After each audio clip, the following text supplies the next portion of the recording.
Isaías capítulo 7. Glória a Deus por Jesus.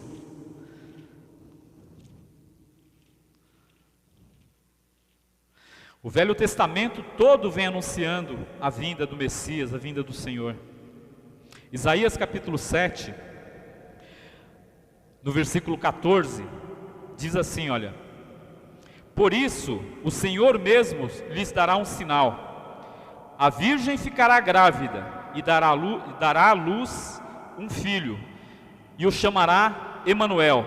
Emanuel significa Deus conosco. Então Jesus, Deus vindo à terra para morar conosco. Então ali, dentre tantos anúncios que o Velho Testamento traz, aí o profeta Isaías, é muito legal você ler o livro de Isaías, que ele traz tudo isso. Então está dizendo, a virgem ficará grávida e dará à luz um filho, e o chamará Emanuel.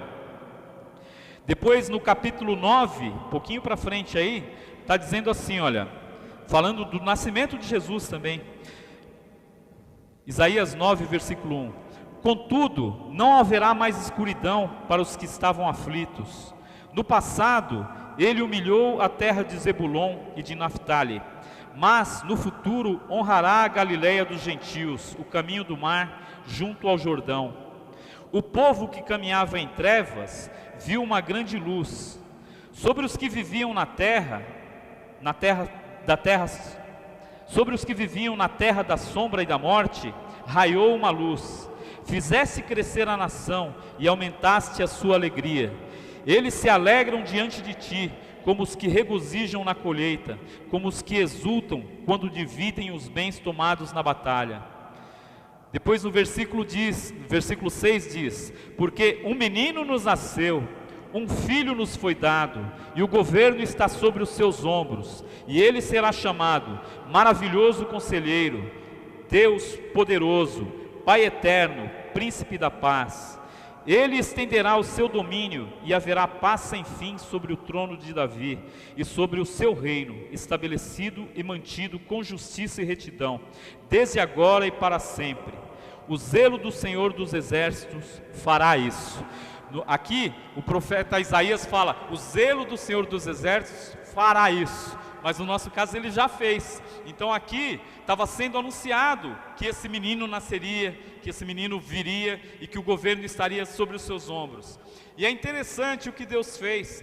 Deus poderia ter feito o que ele fez de uma forma totalmente diferente, e qualquer coisa que Deus fizesse, ninguém jamais poderia contestar. Qualquer coisa, ele é Deus, ele é soberano, mas ele é Deus de justiça, Deus de paz. Ele fez com que o que a gente perdeu como homens, o que a gente perdeu como seres humanos, o que a gente perdeu fosse reconquistado por um homem, E como nenhum homem seria capaz de fazer isso, teve um momento que está escrito ali, inclusive no livro de Apocalipse, como nenhum homem conseguiria fazer isso. Teve um momento na revelação que João estava tendo ali, que ele estava ali no céu, ele estava tendo aquela visão toda, ele estava tendo toda aquela revelação, e foi dado um livro, foi mostrado um livro, que seria o quê? Seria o conserto de todas as coisas. E perguntaram lá assim, quem é digno de abrir esse livro? Quem é digno de consertar essas coisas? Quem é digno de resolver tudo que está errado? E ficou um silêncio ali no ambiente que eles estavam, um silêncio total ali. E João diz, lá em Apocalipse, que ele chorava muito, porque não tinha ninguém digno de resolver essa situação. Não tinha ninguém, nenhum de nós, ninguém que jamais existiu, poderia consertar o que estava errado. Todos nós estávamos nas trevas. Aqui no livro de Isaías, que a gente acabou de ler agora, fala que onde estavam as trevas, brilhou uma luz, Não tinha ninguém que pudesse fazer brilhar essa luz. Foi quando ali no livro de Apocalipse, que o apóstolo João, nessa visão, não apareceu ninguém digno. Aí diz que ele começou a chorar. começou a chorar muito. Puxa vida, não tem jeito, não tem jeito, não tem jeito, não tem ninguém que possa resolver o meu problema, o problema da humanidade, né? Aí diz que um dos anciãos que está ali no céu, ao lado do Senhor, falou assim: não chora, não chora não. Eis que o Cordeiro de Deus, a raiz de Davi, eis que Jesus, Ele é digno de romper o selo, de abrir o livro, Ele é digno de resolver essa história. Então, desde lá do começo, para que houvesse justiça, porque como foi um homem que perdeu tudo que nós tínhamos, todos os direitos que nós tínhamos, como foi um homem que perdeu, Deus não quis fazer com que aquilo fosse tudo restaurado para nós, como uma mágica, ou por um anjo, ou por um ser todo-poderoso. Por isso que Jesus veio como homem, aí o homem perfeito, o homem sempre bom, o homem que sempre amou, o homem que nunca pecou, como nós todos deveríamos ser. Deus fez a gente para isso. Deus fez a gente a imagem e semelhança dele, e a gente perdeu muito disso quando a gente se afastou dele. Aí veio um homem, sim,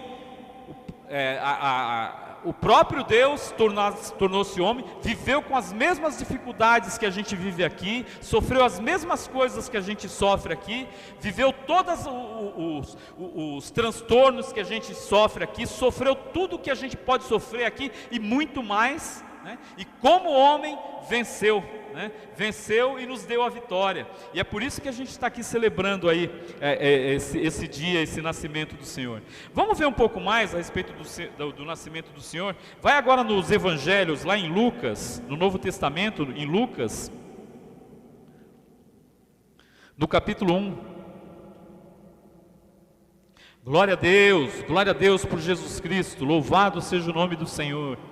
Glória a Deus. Lucas capítulo 1. Vamos ver um pouco dos acontecimentos ali na época em que Jesus nasceu. Glória a Deus. Aleluia. Lucas capítulo 1, versículo 26, diz assim, olha: no 6º mês, Deus enviou o anjo Gabriel a Nazaré, cidade da Galileia, a uma virgem prometida em casamento a um certo homem chamado José. Lembre-se que a gente acabou de ler agora que o profeta Isaías escreveu mais de 500 anos antes disso aqui acontecer. Ele escreveu que a virgem ficaria grávida e a virgem daria à luz, né? Então aqui estava se cumprindo, mais de 500 anos depois, aquilo que Isaías havia escrito lá no Velho Testamento, né? Então, versículo 26 novamente: no 6º mês, Deus enviou o anjo Gabriel a Nazaré, cidade da Galileia, a uma virgem prometida em casamento a certo homem chamado José, descendente de Davi. O nome da virgem era Maria. O anjo, aproximando-se dela, disse: alegre-se, agraciada, o Senhor está com você. Maria ficou perturbada com essas palavras, pensando: no que poderia significar essa saudação? Mas o anjo lhe disse: não tenha medo, Maria, você foi agraciada por Deus, você ficará grávida e dará à luz a um filho, e lhe porá o nome de Jesus. Ele será grande e será chamado Filho do Altíssimo. O Senhor Deus lhe dará o trono do seu pai Davi, e ele reinará para sempre sobre o povo de Jacó, seu reino jamais terá fim. Perguntou Maria ao anjo: como acontecerá isso, se sou virgem? O anjo respondeu: o Espírito do Senhor virá sobre você, e o poder do Altíssimo a cobrirá com a sua sombra. Assim, aquele que há de nascer será chamado Santo, Filho de Deus. Também Isabel, sua parenta, terá um filho na velhice. Aquela que diziam ser estéril já está em seu 6º mês de gestação, pois nada é impossível para Deus. Respondeu Maria: sou serva do Senhor, que aconteça comigo conforme a tua palavra. Então o anjo a deixou. Então aquele que foi prometido desde lá no jardim do Éden, antes do homem ser expulso do jardim do Éden, Deus já prometeu: eu vou restaurar tudo. Deus já prometeu: eu vou consertar a bobagem que vocês fizeram.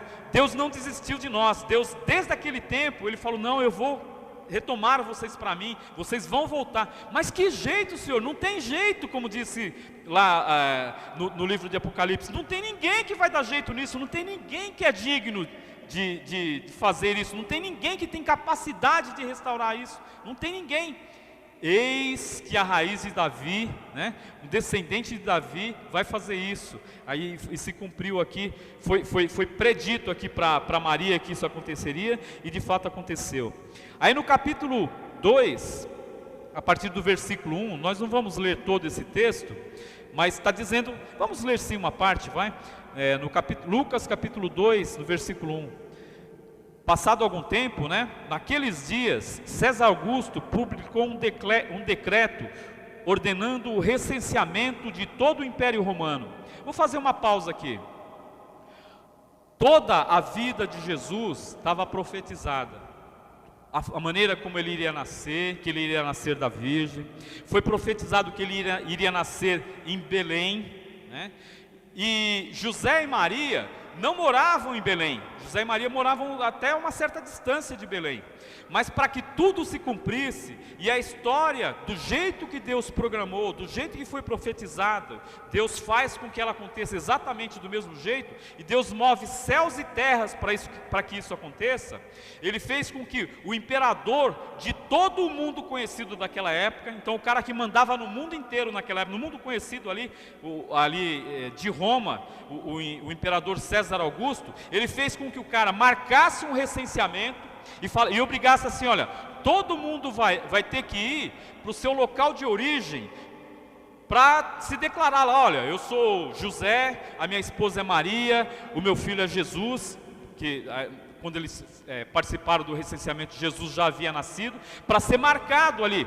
E isso fez com que José se deslocasse do lugar que eles estavam morando, que ele e Maria estavam morando, e fosse até Belém, porque Belém é a cidade de Davi, para se cumprir a profecia do Senhor, dizendo que Jesus nasceria em Belém. Tem um dos profetas, ele diz lá, me falhou a memória agora qual deles que porque Belém, depois que o rei Davi morreu e passou muito tempo, Belém se tornou uma cidadezinha pequena, uma cidadezinha insignificante ali em Israel até, né? Se tornou uma cidade pequena. Então, mas havia prometido que Jesus seria filho de Davi, ou seja, descendente de Davi, né? E que ele nasceria em Belém. Então Deus, para fazer, vai acontecer exatamente como está escrito, exatamente. Botou na cabeça do imperador lá: imperador, faz mover esse recenseamento e faz cada um ir no lugar de origem seu, para dizer quem você é, quantos filhos você tem, e fez com que houvesse esse deslocamento para que Jesus nascesse exatamente onde era para ele nascer, né? O poder de Deus se manifestando aí. Deus, a história da humanidade, tudo está sob o controle de Deus. O mundo, a Bíblia diz que o mundo jaz no maligno, mas tudo que Deus designou, tudo que Deus quer que aconteça, vai acontecer. Os planos de Deus nunca são frustrados. E Jesus foi lá até Belém para que nascesse ali naquele lugar exatamente do jeito que estava escrito. Porque um profeta no Antigo Testamento disse assim: mas tu, Belém, tu não és a menor da cidade, tu não é uma cidade insignificante, de ti virá o Redentor, né? Então Deus fez com que exatamente acontecesse essa coisa. E Jesus também é chamado de um Nazareno. Então, para que se cumprisse isso também que estava escrito no Velho Testamento, dizendo assim: ele será chamado Nazareno. Depois de algum tempo, Jesus foi morar em Nazaré, para ser chamado de Nazareno, né? Então tudo de acordo com o que estava previsto no Antigo Testamento, tudo se cumpriu em Jesus. Então, o que os judeus, a dúvida que eles tinham de que Jesus, a dúvida não, eles tinham certeza que Jesus não era o Messias, não tinha como não ser, né? Não tinha como não ser. E tudo conspirou para que não acontecesse o que aconteceu, mas era plano de Deus que Jesus vivesse. Até o rei Herodes, logo depois, na época do nascimento de Jesus, teve aquela situação em que 3 reis do Oriente foram alertados lá que nasceria o Rei dos Reis. Provavelmente esses reis do Oriente, é interessante isso aí, porque eles estavam numa terra muito distante, e o Senhor não era prometido para eles, mas era prometido tudo para o povo de Israel. Provavelmente esses três reis, eles estavam lá num lugar distante do Oriente.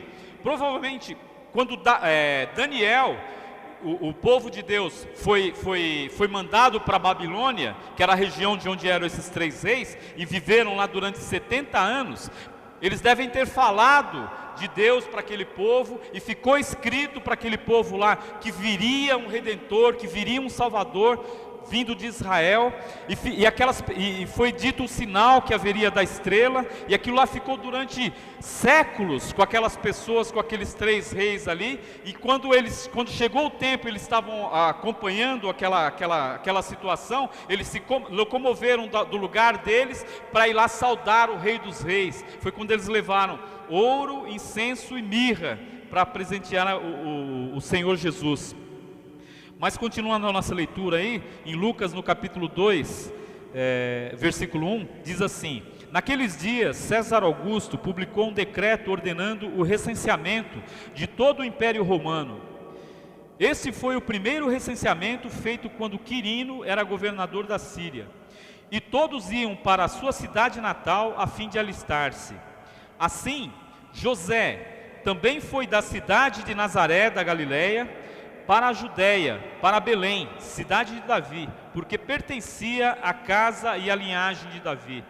Ele foi a fim de alistar-se com Maria, que lhe estava prometida em casamento e esperava um filho. Enquanto estavam lá, chegou o tempo de nascer o bebê, e ela deu à luz o seu primogênito, envolveu-o em panos e o colocou numa manjedoura, porque não havia lugar para eles na hospedaria. Olha que interessante a partir do versículo 8, coisa linda e maravilhosa. Versículo 8: haviam pastores que estavam nos campos próximos e durante a noite tomavam conta dos seus rebanhos. Então eles estavam lá no dia a dia deles, trabalhando, tomando conta das ovelhinhas, né? E aconteceu que um anjo do Senhor apareceu-lhes, e a glória do Senhor resplandeceu ao redor deles, e ficaram aterrorizados. Mas o anjo lhes disse: não tenham medo, estou lhes trazendo boas novas de grande alegria, que são para todo o povo. Hoje, na cidade de Davi, lhes nasceu o Salvador, que é o Cristo, o Senhor. Isto lhes servirá de sinal: encontrarão o bebê envolto em panos e deitado numa manjedoura. De repente, uma grande multidão do exército celestial apareceu com o anjo, louvando a Deus e dizendo: glória a Deus nas alturas e paz na terra aos homens aos quais Ele concede o seu favor. Imagina a cena, gente, imagina a cena. Eu quando penso nisso aqui, deve ter sido assim algo maravilhoso. Primeiro eles estavam lá, né, a vidinha deles, cuidando das ovelhinhas, cuidando ali do rebanho deles, tranquilo, uma noite estrelada, provavelmente bonita. De repente um clarão ali, um anjo aparece, eles ficaram morrendo de medo. Nunca ninguém tinha visto um anjo, pelo menos eles ali nunca tinham visto um anjo, né? Vamos morrer, o que é isso? Que é isso? E o anjo falou: calma gente, calma, fique em paz, eu estou trazendo uma boa notícia. Aí o anjo falou que estava nascendo o nosso Salvador. Você pode dar um sorriso porque nasceu o nosso Salvador? Você pode dar um glória a Deus que o nosso Salvador nasceu? O anjo falou assim: ó, hoje nasceu o nosso Salvador, nasceu o nosso Salvador, nasceu o nosso Senhor, né? Aí os anjos, no céu, apareceu um exército de anjos. Essa cena deve ter sido esplêndida, né? Dizendo glória a Deus nas alturas, glória, deve ter sido uma festa. Eu imagino aqueles pastores olhando para cima, o que eles vivenciaram ali, né? E é algo maravilhoso, né? Versículo 15: quando os anjos os deixaram e foram para os céus, os pastores disseram uns aos outros: vamos a Belém e vejamos isso que aconteceu e que o Senhor nos deu a conhecer. Então correram para lá e encontraram Maria e José e o bebê deitado na manjedoura. Depois de o verem, contaram a todos o que lhes fora dito a respeito daquele menino. E todos os que ouviram o que os pastores diziam ficaram admirados.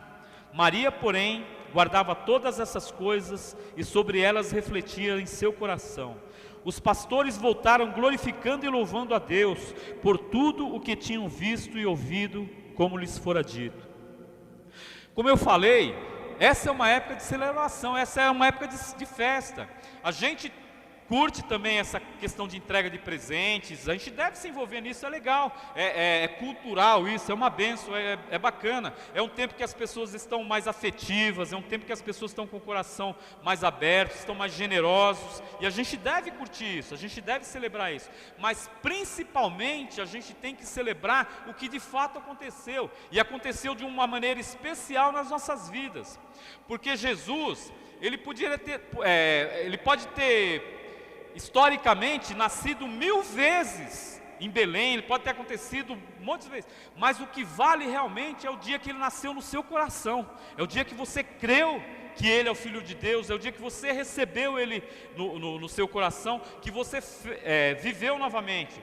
Quando diz lá no livro de Isaías, e depois isso é repetido no livro de Mateus, aquilo lá, que na terra de Zebulon, na terra de Naphtali, as pessoas viviam em trevas, aquilo representa todos nós estávamos em trevas, todos nós estávamos distantes de Deus, todos nós não tínhamos acesso nenhum a Deus, todos nós estávamos condenados a nunca conhecer Deus e a sofrer a morte eterna, toda a humanidade, inclusive nós que estamos aqui. Mas essa luz brilhou, né? Essa luz brilhou para a gente, essa luz brilhou no nosso coração, essa luz está na vida da gente, nós nascemos de novo, e é para a gente comemorar isso, é para a gente amar essa situação, para a gente dar glória a Deus, como aqueles pastores deram, né? Porque a gente foi restaurado, a gente foi restabelecido, e é para a gente viver isso mesmo, é para a gente glorificar.